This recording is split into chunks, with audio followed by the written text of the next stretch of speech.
YouTube, what's up? I'm back again for another poster process video. I'm going to walk you through how I created my bloom design. So let's jump into Photoshop and I'll guide you through the steps. So I'm going to use this as a reference, come back to this throughout the video and show you each individual asset that I've added in. So first thing is creating the new canvas. So let's go onto that on File New. Now these are the standard poster settings I use for all of my Instagram work. So it's 3840 by 4800 pixels at 300 ppi. So let's create that. I'm just going to drag the image in. Let me just paste it in here. And I'm going to shift it over to the left hand side. See, now we've got the guides here. What I'm going to do is I'm going to create this curved mask. So I'm going to get the rectangle tool, highlight these columns as a selected area, and then I'm going to drag these corners in by double clicking and dragging in. I'm going to use about 400 pixels as a measurement here, and then do the same at the top. Okay, so now let me just hide the guides with Command and colon, and then Command and click on the layer icon to outline it. Then you can hide the rectangle here and select the image and mask. So you can see on the original here, there is this dark background with hints of color from the image. So I'm just going to have it as black for the moment. And then what I'm going to do is duplicate this image that we've got cropped now, and I'm going to remove the mask. So this is because I'm going to add a blur onto it, and if it's masked, it won't apply. So if you come up to filter now, blur, Gaussian blur. Okay, so I'm going to set it to about 200. 200 in, and then I'm going to drag it below the masked image, and you can see it creates this nice blurred outline that matches the color. The blur in this area here, I want to kind of fill it into this black space as well on the side, but I don't want it as strong, otherwise you won't be able to see any text. So what I'm going to do is duplicate the mask layer, get rid of the mask again, and make it much bigger. Now once I've done this, I'm just going to use the same technique. First of all, I'm going to throw it below the layers here, and then filter and Gaussian blur again. But if I make it a stronger blur, and then I turn down the opacity, it's going to make it a lot more faint.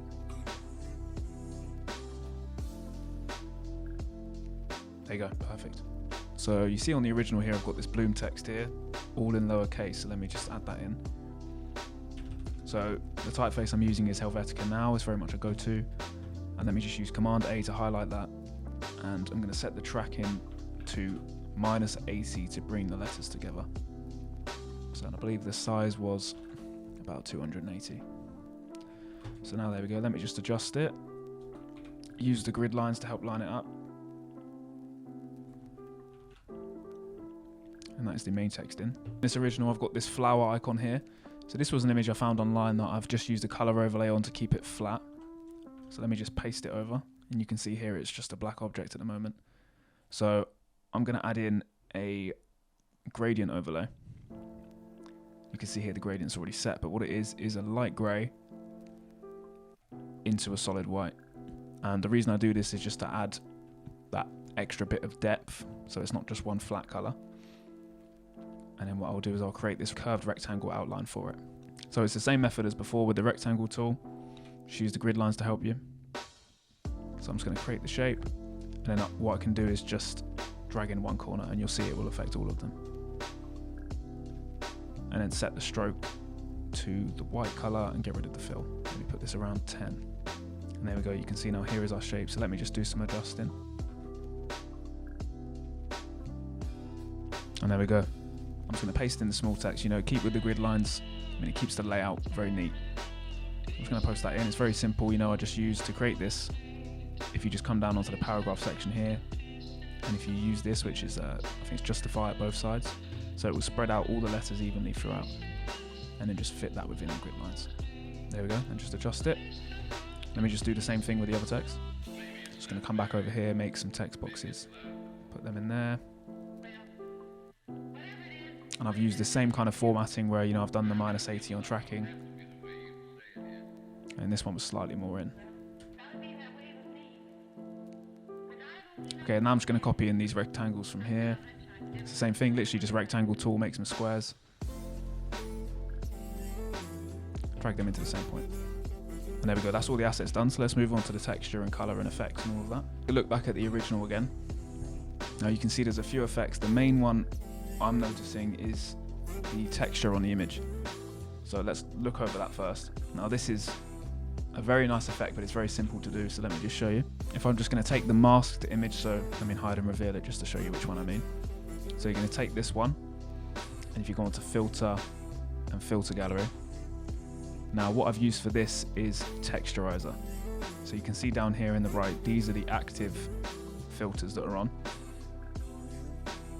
So if I just hide all of this, if I come down to texture and then texturizer here, and you can see the settings are already in for what I've used before. Let me make this bigger just so I can show you the preview. You can see the texture that it's creating. So if you select the texture here as brick and then copy these settings or adjust it to however you like it, and you can see here now, once I apply that, it's got this really nice brick texture overlaid. So you can see here that they have got this kind of white glow-like outline. See, now these I've been using for a long time from another designer called Andre Azizov, I think is how you pronounce his second name. But he released this glow layer style, which I'm going to show you here. You can use it for ink bleed, or you can use it just as a glow, but what it is you put on a few outer glow effects layers, and if you mix the spreads and the opacities of them, you see here if I paste it on, it creates this nice glowing effect just around the edge, which is quite subtle but works really well with this kind of vibrant poster. And then I'm just going to change the color overlay to something slightly more grey. And then if you come down and you copy the layer style of this, you can then apply it to the other assets. So if I just apply this to the flower, you see it creates that same effect, and then even to the rectangle outline. Now I'm just going to apply this to do all the other assets, but I'll show you how I adjust them. So if I paste them onto the small text here, you'll see that when you zoom out, it's impossible to read, so you need to adjust it. So if you come onto the effects here, if you double click, now if I go onto the glow layers, you see it's a whole bunch of drop shadows with a few different values. What I'll do is, if I'm working with smaller assets, is half each value, and it normally works out to be just about right for the size. And there you go. Now when I zoom out, much more readable. And then what I can do is, because this text is even smaller, let me copy this one and paste it into here.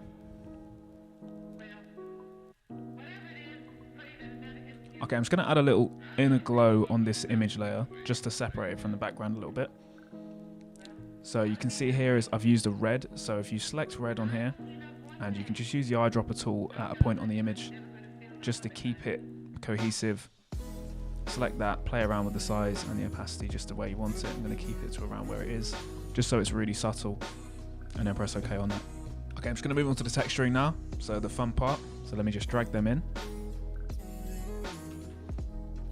Increase the size just to cover the whole thing. And then I'm going to use the layer modes to blend it. So if you come down here, select it onto screen, and I'm going to adjust it maybe to about 50%. So now just to cover the lighter areas, you see here there's not really much poking through. See, it's really good on the background, but on the text not so much. So I'm going to duplicate it with Command J, change this layer mode to exclusion, and then bring it down a bit more to maybe about 20%. And you can see here it pokes through a lot better on the lighter areas.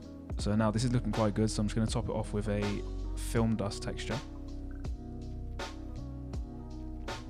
So you see it's just going to give that scratched look. So if I come down again to the layer modes, put it on, let's put it on color dodge. Keeps the vibrancy, but you can see the light areas poking through across. And this is now all the texture added. So let me just zoom in and show you a few of the details. You know, I've got these textures with the brick and the copy scan just overlaying. It's really nice grungy effect. And then mixed in with the glow, I think it looks great. So yeah, that is the final design complete. As always, thank you so much for watching until the end. I hope I could help you in one way or another. Stay tuned and subscribe to the channel. I'm going to be uploading a few more videos soon. See you around.